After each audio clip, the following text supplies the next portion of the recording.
The Russian Navy is facing a deepening crisis in the wake of Ukrainian attacks in the Black Sea and the loss of a strategic port in Syria, NATO Standing Maritime Group 1 Commander Arjen Warnaar told Business Insider. He said Ukrainian strikes, combined with setbacks in the Middle East, have severely weakened the Russian fleet's capabilities, from the Mediterranean to the Arctic. Even before these blows, Russian ships were operating at the limits of their endurance due to chronic shipbuilding delays, the urgent need for overhauls, and minimal modernization. Now, the situation has reached a breaking point. The aging fleet is taking heavy losses, and the shipbuilding industry is far from able to replace them.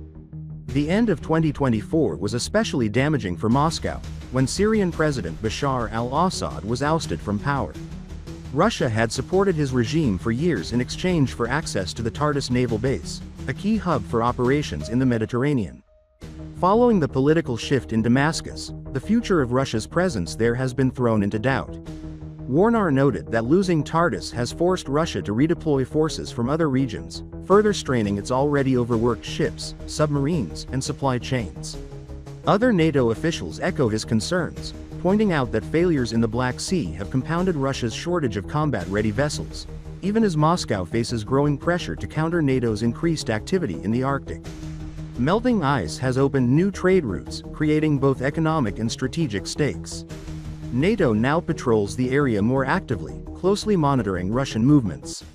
Meanwhile, several NATO members are taking steps against Moscow's so-called shadow fleet.